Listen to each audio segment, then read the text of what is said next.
There's a video doing the rounds on the internet today. You can see it playing there, and we'll play the whole thing through, depicting two people on a flight. The woman is recording. She has reclined her chair all the way back, and the man behind her, clearly cramped and unable to recline himself, has resorted to punching the back of her chair over and over and over and over again.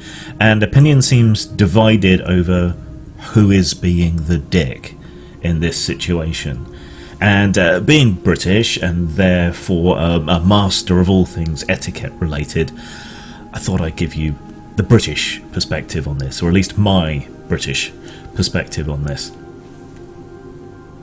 We tend to be very apologetic. If someone bumps into us, we'll say sorry to them, rather than necessarily waiting for them to say sorry to us. Usually this ends up in you both saying sorry back and forth for a little while, and it's it can be a little bit tedious. No covering that up, but it does make for a more polite society. Now, before ever even considering reclining one's chair, whether in a coach or an aeroplane or anything else, you will, as a Brit, normally look round and ask, is it okay if I put my chair back a bit?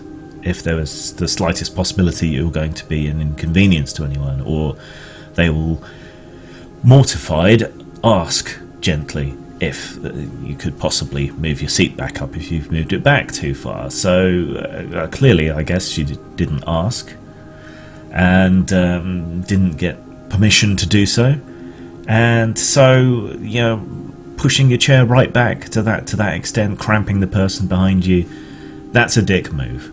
So on balance, I would say that the woman is the one in the wrong here. Punching the back of the chair, bit much. We prefer to be much more passive-aggressive here in the UK, so it would maybe be the odd inadvertent knee thump, or a lot of tutting and sighing and frustrated sounds trying to make do with the space. But it's that violation of personal space that's the thing. When you recline, you're invading the person behind space, and that's just rude, and all effort should be made not to interact with anyone around you and to avoid any kind of contact or irritation of any kind. Now, this does shed a little bit of light on manspreading in a way that I've been trying to figure out how to express. Men tend to, on average, be taller than women.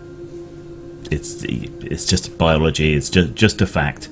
So the reason that men sit with their legs apart isn't necessarily just to give their balls an airing, that's certainly part of it, but it's because we tend to be taller, and so our legs tend to stick out further into the aisle. You get your kneecaps bumped a lot more often, whereas if you move your legs apart, there is more space for transit up and down a carriage or whatever else it might be.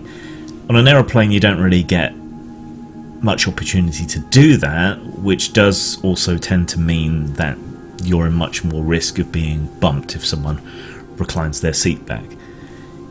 Bodies aren't created equal. More space is needed. Obviously, planes need to run efficiently for environmental as well as financial reasons, but it's another aspect that tends to get lost in trying to understand and navigate all these things. But still, my ruling as a Brit is that the person in the wrong here is the one who reclined without asking for permission, and has gone out of their way almost to discomfort the person behind them, who is expressing their displeasure in what seems to be the only means that they have available to them. Zang.